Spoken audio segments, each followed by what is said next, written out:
Done. Okay. All right. Now let's get a little harder. 7 radical 72. So now I have a number just chilling in front. So let's see what happens. Same idea. What are we multiplying to? 72. The 7's already outside the radical, so that's fine. So we're focusing on the 72.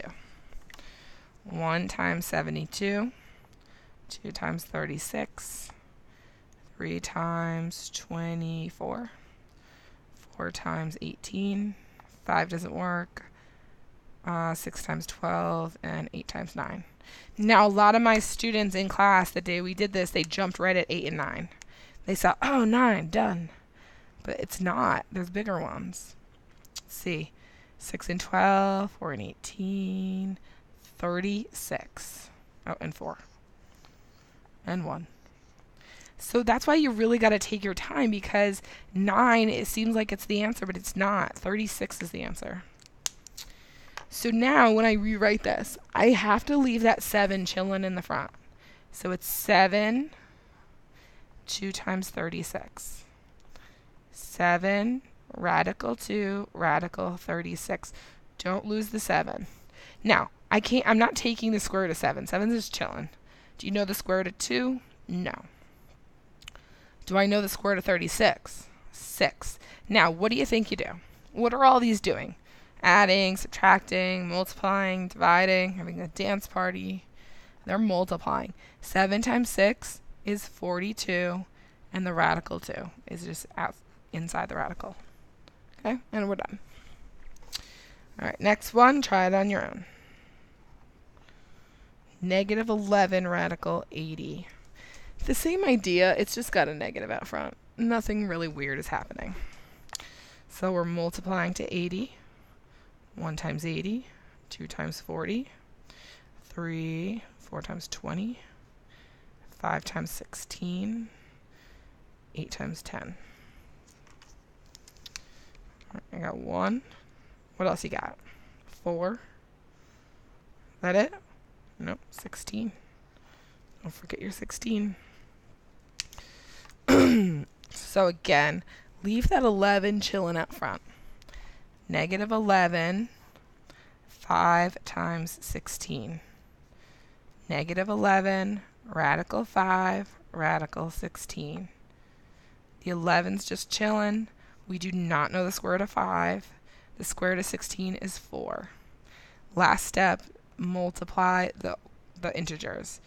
Negative 44, radical 5. Okay, so that's just plain numbers. So now let's focus on variables. All right, so the square root of x squared. What times itself is x squared? Just x. Remember, a square root. What times itself gives you the inside? X times x is x squared. What times itself is x squared? Just a plain x. Now, the odd ones are a little weird, okay? X cubed.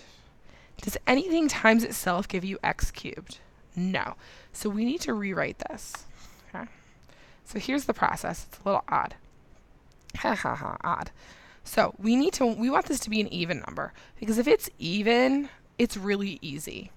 So we're going to write this as x squared times x. This is every time it's odd. You're going to do this process. Break it up like normal. What's the square root of x squared? We just did that. X. There's this extra x just chilling on the inside. Because you can, if you have an odd, remember you multiply. You add exponents when you multiply.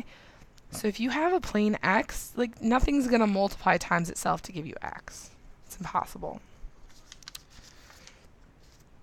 All right, so let's look at this process again.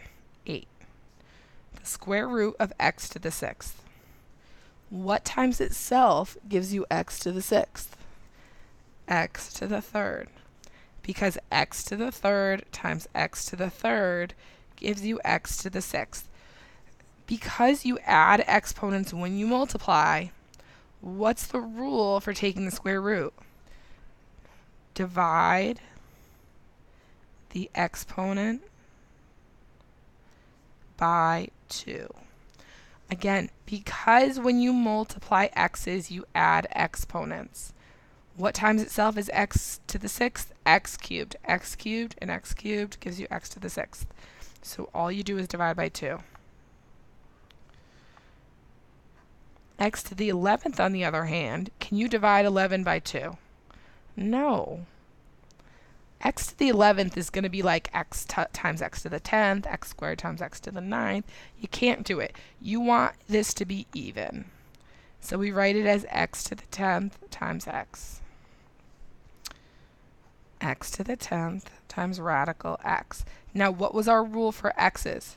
Divide the exponent by 2.